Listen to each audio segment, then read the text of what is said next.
va passer à notre chronique sport avec Sonia Dogé. Bonjour Sonia. Bonjour. Bonjour Sonia. Bonjour. Et aujourd'hui, on va vous retrouver pour une chronique sur l'hydratation. On sait que boire de l'eau, c'est essentiel dans la vie de tous les jours et pour tout le monde, mais ça l'est encore plus quand on fait du sport. Exactement. Alors, un tout petit rappel avant de commencer. Le corps d'un adulte, homme ou femme, est composé à 70% d'eau. Donc, on est vraiment de véritables éponges de tissus et d'os qui baignent en fait, dans un milieu aqueux. L'eau, elle est très importante dans le corps humain. Elle a 3 fonctions essentielles. Une fonction d'évacuation des déchets, c'est la fonction rénale. Elle maintient une température corporelle idéale dans le corps. Et dernièrement, c'est sa troisième fonction, elle permet une bonne transmission de l'énergie via le plasma sanguin. Donc c'est vraiment un élément indispensable à l'équilibre de notre organisme. Et il se trouve que lorsqu'on fait du sport, on perd beaucoup d'eau. Voilà, alors on en perd de toute façon, quoi qu'il arrive, même quand on ne fait pas de sport, quand on est dans son canapé, qu'on boit une bière devant la télé, c'est la fonction rénale, par la respiration aussi. Exactement. Alors effectivement, vous l'avez dit, quand on fait du sport, on en perd beaucoup plus parce que quand le muscle travaille, il chauffe, et quand il chauffe, il fait augmenter donc, la température du corps. Donc là, le corps doit faire baisser la température à un niveau à peu près correct, et il a plusieurs outils à sa disposition, et le plus utilisé, c'est la transpiration. Donc en fait, vous avez de l'eau à la surface de votre peau qui va faire baisser la température du corps ou s'évaporer quand la température est élevée. Et vous voyez effectivement les sportifs de haut niveau. Je pense à Zinedine Zidane. Je ne sais pas si vous vous souvenez quand il faisait du foot, parce qu'il n'en fait plus malheureusement. C'est longtemps ça. Au bout de 10 minutes de match, en général, on le voyait dégoulinant de sueur. Et en fait, oui, les footballeurs, on a calculé qu'à la fin d'un match de foot, ils pouvaient perdre jusqu'à 2 litres d'eau. Et dans des conditions extrêmes où il y a un taux d'humidité important ou une grosse chaleur, on peut perdre jusqu'à 3 ou 4 litres d'eau. À condition de les avoir bu avant, évidemment. Alors voilà, la condition indispensable pour perdre autant d'eau et pour qu'on maintienne une température normale dans le corps, c'est qu'il faut boire, parce que si vous ne buvez pas, la sudation diminue, la température de votre corps s'élève, et là vous êtes en déshydratation, c'est-à-dire que l'approvisionnement de votre organisme en eau est insuffisant. Et au point de vue sportif, ça a des conséquences sur les performances, bien sûr. Exactement. Alors, c'est la déshydratation qui peut entraîner les crampes, les tendinites, la fatigue, les coups de chaleur. Ce qui se passe aussi, c'est que votre volume sanguin va s'abaisser très fortement. Votre sang va devenir plus visqueux, moins fluide. Et donc, le cœur va pomper pour essayer de faire en sorte que le sang continue de bien circuler dans votre corps.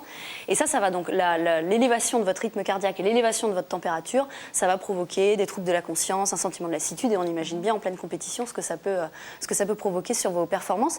Et vous avez aussi des signes un petit peu trompeurs. Par exemple, un sportif de haut niveau qui ne transpire pas du tout, ça ne veut pas dire qu'il ne fait rien sur le terrain, encore qu'il y en a certains, on pourrait les soupçonner de ça. Mais bien souvent, en fait, ça veut dire qu'il est déjà en situation de déshydratation, son corps refuse de perdre encore plus de liquide, il préfère assurer l'irrigation des tissus internes, au détriment de la température corporelle, en fait. Et donc là, on est dans le coup de chaleur, et ça peut avoir des conséquences beaucoup plus graves que celles qu'on a évoquées. C'est pas que sur les performances, que ça peut avoir Oui, des conséquences. voilà, c'est pas juste un problème de crampe, ça peut être très grave, ça peut aller jusqu'au coma, voire provoquer la mort. Exactement, donc pour éviter d'en arriver à de telles extrémités, il faut boire, et il ne faut surtout pas attendre d'avoir soif pour boire, parce que déjà la soif c'est un signe de déshydratation, c'est un espèce de mécanisme d'urgence, votre corps qui vous dit il faut absolument que je boive, j'ai soif. Et donc quand vous buvez, vous avez l'impression d'étancher votre soif, en fait vous ne comblez votre déficit hydrique qu'à hauteur de 50 ou 70%. Donc de toute façon c'est insuffisant, et en plus l'eau que vous ingurgitez à ce moment-là, elle n'est pas disponible tout de suite, elle passe d'abord par l'estomac, les intestins, etc. Donc il faut boire avant l'effort, au tout début de l'effort, pendant l'effort, à la fin, après l'effort, au moment de la récupération, de manière fractionnée. Il ne faut pas s'envoyer 3 litres d'eau d'un coup d'un seul, parce que ça ne sert à rien. Il faut boire de l'eau pas trop froide, entre 10 et 15 degrés. Il faut en boire beaucoup. Il ne faut vraiment pas hésiter. En avion, on peut perdre jusqu'à 2 litres d'eau quand on fait un match de football. Ça dure 1h30. Alors aujourd'hui, sur le marché, en plus, on vous propose des boissons un petit peu particulières, parce qu'il faut aussi régénérer votre apport en sodium, en magnésium, etc. Mais bon, je pense que de l'eau du robinet, ça suffit largement. Mais on dit souvent, et on dit d'ailleurs ça souvent aux enfants, qu'on ne boit pas avant l'effort, ça coupe les jambes. Alors c'est archi faux. Alors il se trouve que les connaissances sur l'hydratation pendant l'effort physique, elles sont très récentes. Jusque dans les années 50-60, par exemple, il y avait des cyclistes qui se faisaient fort de grimper les cols pendant le Tour de France sans un bidon. Alors ils ont compris qu'il ne fallait plus faire ça, et que maintenant il y avait même des cyclistes qui étaient préposés à ça, les porteurs de bidons. Et il y a aussi l'anecdote de Jim Peters. On est en 1954, c'est aux Jeux du Commonwealth. C'est un marathonien. Il a cette petite sagesse populaire dans la tête qui finalement n'en est pas une. Boire avant l'effort coupe les jambes. Donc Il s'élance au départ du marathon sans avoir bu au préalable.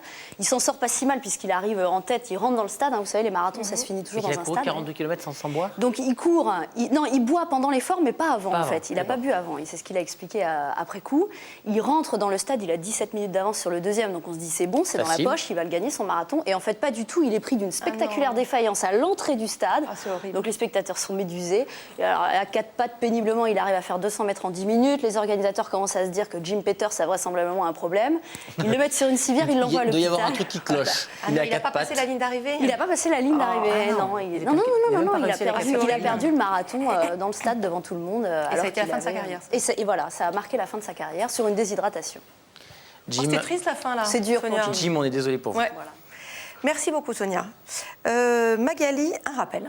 Oui, tout à l'heure, dans la rubrique SMS, un médecin urgentiste viendra répondre à vos questions sur la crise des urgences. Alors, à quoi cette crise est-elle due? Quelles sont les solutions envisagées? Pour poser vos questions, c'est au 41 555 en commençant bien votre message par MS.